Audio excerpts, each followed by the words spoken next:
दोस्तों जैसा कि अब कंफर्म हो चुका है कि इस बार सिर्फ ईपीएफओ एपीएफसी एग्जाम की ही 80 वैकेंसीज की नोटिफिकेशन आप लोगों को देखने को मिलेगी। इस बार ईयू एग्जाम की वैकेंसीज नहीं आ रही हैं। तो आप में से बहुत सारे बच्चे जो पहले काफी एक्साइटेड थे कि अब हम 391 वैकेंसीज के लिए प्रिपेयर करेंगे, उनको अपना जो डिसीजन है ईपीएफओ एग्जाम के लिए प्रिपेयर करने का उसको रिकंसिडर करना पड़ रहा है, क्योंकि सिर्फ 80 एपीएफसी वैकेंसीज की नोटिफिकेशन आने वाली है। तो अब सब बच्चों के मन में एक सवाल है कि सर क्या is it worth preparing for APFC exam only. इस वीडियो में हम इस क्वेश्चन का आपको आंसर देने की कोशिश करेंगे। तो आप ये वीडियो तभी देखिए जब आप इस एग्जाम की प्रिपरेशन में डगमगा रहे हैं, मतलब आप एक सिंसियर प्रिपरेशन करने की सोच तो रहे हैं लेकिन मोटिवेशन जनरेट नहीं हो पा रही है। तो आप ये वीडियो पक्का देखिएगा, otherwise you can skip this particular video.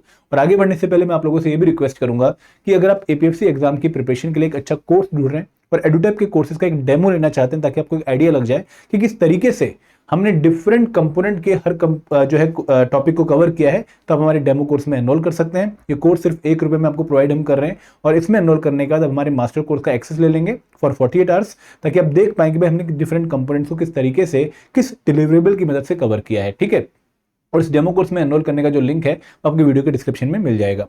अब हम बात करने वाले हैं कि is it worth preparing for UPSC EPFO APFC exam and then that too for only 80 vacancies. हम इसकी डिस्कशन करेंगे। तो हमारे क्या क्या एजेंडा रहेंगे, हम सबसे पहले बात करेंगे कि भाई what makes APFC a good career option. क्यों मैं आप लोगों को हमेशा ही कहता हूं कि भाई आप लोगों को एपीएफसी एग्जाम की तैयारी करनी चाहिए, ऐसा क्या है खास इस पर्टिकुलर एग्जामिनेशन में। फिर हम बात करेंगे कि भाई इस एग्जाम की प्रिपरेशन के की एडवांटेजेस एंड की चैलेंजेस क्या क्या हैं, जो आप लोगों को कई बार मोटिवेट भी करेंगे और कई बार डिमोटिवेट भी करेंगे। फिर हम बात करेंगे कि भाई किसको सीरियसली एपीएफसी एग्जाम को कंसीडर करना चाहिए, मतलब इस पर्टिकुलर बच्चे के लिए, इस पर्टिकुलर टाइप के बच्चे के लिए तो एपीएफसी एग्जाम देना बहुत जरूरी है, हम ये भी डिस्कस करेंगे। फिर हम बात करेंगे भाई अगर हम पॉपुलर गवर्नमेंट एग्जाम्स की बात करें तो उनके कंपैरिजन में एपीएफसी एग्जाम कहां पर आता है। ठीक है, फिर हम बात करेंगे भाई क्या एपीएफसी एग्जाम की जो प्रिपरेशन है वो आपको किसी और एग्जाम में भी हेल्प करने वाली है या नहीं करने वाली है। एंड लास्ट में हम डिस्कस करेंगे कि भाई क्या आपको एपीएफसी एग्जाम को अपना प्लान ए बनाना चाहिए या फिर प्लान बी बनाना चाहिए। तो सारे पॉइंट हम डिस्कस करेंगे ताकि आप लोग जो एपीएफसी एग्जाम को प्रिपेयर करने का अपना डिसीजन है उसको अच्छे तरीके से ले पाओ। दोस्तों सबसे पहले हम बात करने वाले हैं कि भाई what makes APFC a good career choice. देखो जब भी आप किसी गवर्नमेंट एग्जाम की तैयारी करते हो तो कुछ पर्टिकुलर पैरामीटर के बेसिस पे कुछ पर्टिकुलर एग्जाम्स को चूज करते हो। वो पैरामीटर क्या होते हैं कि भाई स्टेबिलिटी हो, सिक्योरिटी हो, अच्छी सैलरी हो, अच्छी प्रोफाइल हो, इन्हीं के बेसिस पे आप एक अच्छी जॉब ऑप्शन अपने लिए चूज करते हैं। तो एपीएफसी एग्जाम में सारी खासियत हैं। मतलब अगर हम एपीएफसी एग्जाम की बात करें तो यहाँ पर आप लोगों को एग्जाम क्वालिफाई करने के बाद क्लास ए लेवल 10 ऑफिसर बनने का मौका मिलता है ईपीएफओ में, और एक क्लास से हमारे देश की highest level of government job है जहां पर आप देखेंगे कि भाई आपको आईएएस आईपीएस की ज्वाइनिंग भी क्लास ए लेवल पे ही देखने को मिलती है। तो ये क्लास ए लेवल 10 ऑफिसर पोस्ट है, तो काफी हाई लेवल आपको जो है जॉब प्रोफाइल देखने को मिलेगी soon after joining the exam, clearing the exam. ठीक है, जब आप ज्वाइनिंग करते हैं एग्जाम क्वालिफाई करने के बाद आप तो सीधा क्लास ए लेवल 10 ऑफिसर बनते हैं।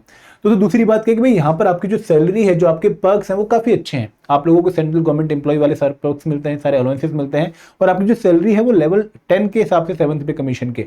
तो आपकी जो इनहैंड सैलरी आती है सून आफ्टर ज्वाइनिंग वो लगभग 1,20,000 के आसपास आती है, जो कि काफी अच्छी है अगर हम बाकी जॉब से इसको कंपेयर करें। तो अगर मैं स्टेबिलिटी की बात करूं तो आप टिल रिटायरमेंट इस पर्टिकुलर जॉब को एंजॉय कर सकते हैं अगर आप कुछ गदर वहां पर नहीं मचा रहे हैं। ठीक है, अगर आप सिक्योरिटी देखें तो आपकी हाई जॉब सिक्योरिटी है, क्योंकि बहुत ज़्यादा आप लोगों को यहाँ पर एट्रीशन रेट ईपीएफओ पोस्ट पे, ईपीएफओ में एपीएफसी पोस्ट पे देखने को नहीं मिलता है। ठीक है, तो आप लोग अगर एक बार सिलेक्ट हो जाते हैं और आप एक संतुष्टि से काम करने वाले आदमी हैं और मेहनत करने वाले आदमी, तो आप टिल रिटायरमेंट इस जॉब को एंजॉय कर पाएंगे। और बहुत सारे लोग हमने ऐसे देखे हैं जिन्होंने 2015 में फिर 2012 में एपीएफसी पोस्ट पे ज्वाइन किया था और अभी भी वो इस पर्टिकुलर पोस्ट पर काफी अच्छे लेवल पे काम कर रहे हैं और without any doubt, without any challenge काम कर रहे हैं, उनको मजा आ रहा है काम करने में। तो यहाँ पे प्रमोशन जो हायरार्की है वो वेल डिफाइंड और आपको बहुत अच्छी तरीके से प्रमोशन की अपॉर्चुनिटीज मिलती हैं। हर 5 साल बाद आप लोगों को प्रमोशन की अपॉर्चुनिटीज देखने को मिलेंगी। आप पहले एपीएफसी से आरपीएफसी 1 बनोगे, फिर आरपीएफसी 2 बनोगे, तो हर 5 साल बाद आपको अपनी जो ग्रोथ है वो भी देखने को मिलती है। फिर दोस्तों सबसे इंपॉर्टेंट बात क्या है कि भाई यहाँ पर पावर भी आती है और रिस्पॉन्सिबिलिटी भी आती है। मैं ऐसा तो नहीं बोलूंगा कि भाई आप लोगों को आईएएस आईपीएस जितनी पावर मिलेगी, लेकिन still the powers are good enough कि आप कुछ अच्छे डिसीजन ले पाओ, आप इंडिपेंडेंट डिसीजन ले पाओ, और उनको आप अगर रिस्पॉन्सिबिलिटी निभाते तो आप लोगों का फायदा भी कर पाओगे। एंड दोस्तों इसके बाद आप लोगों को डाइवर्स नेचर ऑफ वर्क देखने को मिलता है।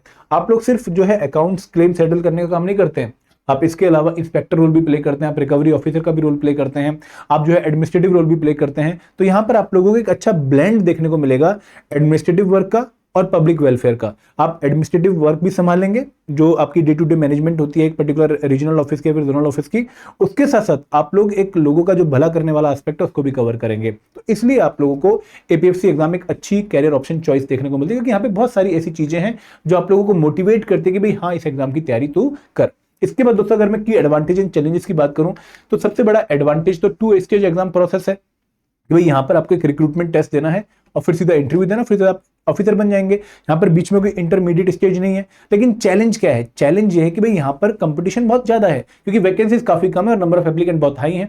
अगर मैं वैकेंसीज की बात करूं तो इस बार सिर्फ 80 वैकेंसीज आ रही है एंड लगभग आपके 4 लाख या 5 लाख लोग तो अप्लाई करेंगे ही करेंगे। तो 4 लाख 5 लाख में से आपको पहले आना पड़ेगा लगभग 250 में से, और 250 में फिर आपको आना पड़ेगा 80 में से। तो यहाँ पे काफी तगड़ा कंपटीशन आप लोगों को देखने को मिलता है। तो इसलिए कुछ बच्चे इस एग्जाम को थोड़ा सा अट्रैक्टिव नहीं मानते हैं। अगर मैं एलिजिबिलिटी की बात करूं तो अच्छी बात यह है कि भाई यहाँ पर कोई भी ग्रेजुएट अप्लाई कर सकता है, एनी ग्रेजुएट, बीए वाला भी, बीकॉम वाला भी, बीटेक वाला भी। बट कहीं ना कहीं जो बाकी बैकग्राउंड के बच्चे हैं, बीए या फिर बीएससी या फिर बीटेक, उनको ऐसा लगता है कि भाई ये एग्जाम एलएलबी वाले या फिर बीकॉम वाले बच्चों को फेवर करता है।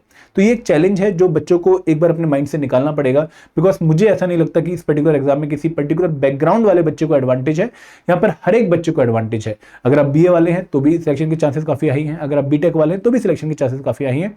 नो डाउट बी कॉमर्स वाले ने, कॉमर्स वाले बच्चे ने या फिर लॉ वाले बच्चे ने कहीं ना कहीं 1-2 सब्जेक्ट पढ़े होते हैं, बट उन 1-2 सब्जेक्ट से भी आपका पेपर क्वालिफाई नहीं हो रहा था, आपको बाकी कंपोनेंट्स भी पढ़ने पड़ते हैं। ठीक है। अब दोस्तों एक और जो है एडवांटेज क्या है कि भाई यहाँ पर जो सिलेबस है वो आपको डिफरेंट एग्जाम जिनकी आप ऑलरेडी तैयारी कर रहे हैं उनसे ओवरलैप होता हुआ दिखता है। अगर आप सिविल सर्विस एग्जाम की तैयारी कर रहे हैं तो ऑलमोस्ट 60-70% सिलेबस ओवरलैप दिखेगा। अगर आप आरबीआई की तैयारी कर रहे हैं तो अगेन 50% सिलेबस ओवरलैप दिखेगा। अगर आप बैंकिंग एग्जाम की तैयारी करें तो क्वांट, रीजनिंग, इंग्लिश ओवरलैपिंग है। तो यहाँ पर सिलेबस ओवरलैपिंग लगभग हर एग्जाम के साथ है। तो कुछ भी आप तैयारी कर रहे हो, किसी भी एग्जाम की तैयारी कर रहे हो कॉम्पिटेटिव, आपको इस एग्जाम में आके ऐसा नहीं लगेगा कि मैं बिल्कुल न्यू प्रिपरेशन में आ गया हूँ। बट चैलेंज क्या है? चैलेंज है कि भाई सिलेबस बहुत वास्ट है, 14-15 कंपोनेंट्स प्रिपेयर करने हैं, तो ये चैलेंज है। अगर मैं फ्रीक्वेंसी की बात करूं तो एडवांटेज अब ये हो गया है इस टाइम पर, भाई एग्जाम मोर फ्रीक्वेंट हो गया है और आपको अगले 2-3 साल ये एग्जाम और देखने को मिलने वाला है रेगुलर बेसिस पे। तो इसलिए मोटिवेशन आ रही है कि भाई हाँ, अभी अगर तैयारी कर लेता हूं, इस बार भले ही एग्जाम ना निकले लेकिन अगली बार मैं इस प्रिपरेशन को यूटिलाइज कर लूंगा। चैलेंज क्या है कि भाई ये एग्जाम नॉन रेगुलर है और काफी अनसर्टेनिटी इस एग्जाम के रिगार्डिंग। पता है कि अगले साल एग्जाम आएगा, लेकिन कब आएगा और कितना जो है उसका प्रोसेस चलेगा कोई आइडिया नहीं है। तो यहाँ पर लोग इस वजह से इस एग्जाम के लिए डिमोटिवेट भी होते हैं।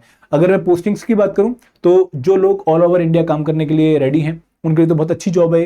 लेकिन जो लोग होम पोस्टिंग चाहते हैं, जिनके घर में कुछ दिक्कत है या फिर जिनकी कुछ फैमिली कमिटमेंट्स हैं, उनकी वजह से वो पैन इंडिया सर्व नहीं कर सकते, तो उनको ये जॉब थोड़ी सी अच्छी नहीं लगेगी, क्योंकि यहाँ पे होम पोस्टिंग आपको पूरे लाइफ टाइम के लिए नहीं मिलने वाली है। तो ये कुछ की एडवांटेज एंड चैलेंजेस हैं जो आप लोगों को मोटिवेट भी करेंगे और डीमोटिवेट भी करेंगे। तो यहाँ पर अगेन आपके पास सारा जो है असला है जिसके बेसिस पर आप एक इन्फॉर्म डिसीजन ले सकते हैं। आगे बढ़ते हैं।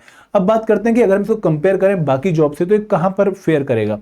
तो देखो, मैं कुछ मेजर जॉब्स की बात करता हूँ। यूपीएससी हो गया, सीजीएल हो गया, बैंकिंग जॉब्स हो गई, स्टेट सिविल सर्विस हो गया, एपीएफसी खुद हमें जिसको हम डिस्कस कर रहे हैं, सीएपीएफ असिस्टेंट कमांडेंट की पोस्ट हो गई, या फिर आरबीआई ग्रेड बी मैनेजर हो गया।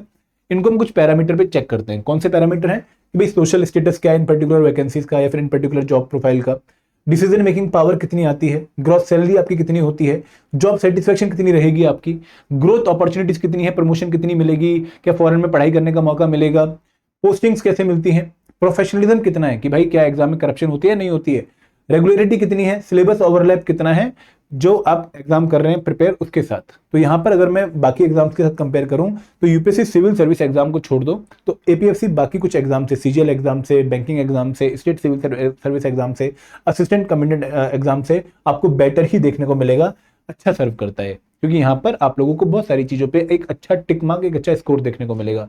3 स्कोर मैंने कब दिया? जब बहुत अच्छा फेयर कर रहा है, 2 कब? जब एवरेज फेयर कर रहा है, और 1 जब पुअर फेयर कर रहा है। तो यहाँ पर एपीएफसी का स्कोर 21 है। It is quite good exam जिसको आप बहुत अच्छी इंटेंशन के साथ प्रिपेयर कर सकते हैं। आगे बढ़ते हैं। अब बात करते हैं कि एग्जाम्स जो आपकी और जो एपीएफसी एग्जाम की जो प्रिपरेशन है वो आपकी किन और एग्जाम्स में हेल्प कर सकती है। तो यहाँ पर अगर आप एपीएफसी एग्जाम की अच्छी तैयारी कर रहे हैं तो आप लोगों को कंप्लीट सिलेबस ओवरलैप देखने को मिलेगा कुछ कंपोनेंट्स का with assistant labour commissioner exam. अगर आप IR and labour law, social security, current affair या फिर क्वांटिटेटिव एप्टीट्यूड पढ़ रहे हैं तो ये पूरा का पूरा सिलेबस आपको एएलसी एग्जाम की प्रिपरेशन में हेल्प करता है, एलयू एग्जाम की प्रिपरेशन में हेल्प करता है। सिमिलरली लगभग 70% सिलेबस आपका ओवरलैप करता है एपीएफसी एग्जाम का on state civil service exam. आप अगर एपीएफसी एग्जाम की तैयारी कर चुके हैं तो आपको Indian history, polity, science, economy, current affair, quant, reasoning state pieces में काम आएगी। सेम आपको एसिक डीडी में काम आएगी। आपको नबार्ड ग्रेड ए में कंप्यूटर हो गया, क्वांट हो गया, रीजनिंग हो गया, इंग्लिश हो गया, देन इंडियन इकोनॉमी हो गया, उसकी प्रिपरेशन हेल्प करेगी। Same RBI grade B exam में आपको काफी प्रिपरेशन एपीएफसी की हेल्प करने वाली है। तो ये एग्जाम कुछ ऐसे एग्जाम हैं जिनको आप एपीएफसी एग्जाम की प्रिपरेशन से टारगेट करने के लिए प्लान कर सकते हैं। अब दोस्तों अगर बात करें कि क्या एपीएफसी आपका प्राइमरी गोल होना चाहिए, तो यहां पर मैं ये बोलूंगा कि अगर एग्जाम की नोटिफिकेशन आ गई है, ठीक है, अगर एग्जाम की नोटिफिकेशन आ गई है तो नोटिफिकेशन आने के बाद से लेकर रिक्रूटमेंट टेस्ट तक ये आपका प्राइमरी गोल बन सकता है। आप सिर्फ इस एग्जाम पे फोकस कर सकते हैं क्योंकि आपको 4 महीने का ही टाइम मिलेगा रिक्रूटमेंट टेस्ट की प्रिपरेशन करने के लिए, तो आप इसको डेडिकेटेडली टारगेट कर सकते हैं। बट अगर नोटिफिकेशन नहीं आई है या फिर रिक्रूटमेंट टेस्ट हो चुका है, आप क्वालिफाई भी कर चुके हैं, तो उस टाइम पर आपको किसी और एग्जाम को भी साथ में लेके चलना चाहिए। वैसे मैं बच्चों को आइडियली सलाह ये देता हूं कि अगर आप किसी मेन टारगेट एग्जाम की ऑलरेडी तैयारी कर रहे हैं, उसके मल्टीपल अटेम्प्ट दे चुके हैं, तो आप उस एग्जाम की प्रिपरेशन के साथ ही एपीएफसी को मैनेज करें। आप अपना प्लान डाइल्यूट मत होने दें, बट उसके साथ एपीएफसी को मैनेज करने की कोशिश करें।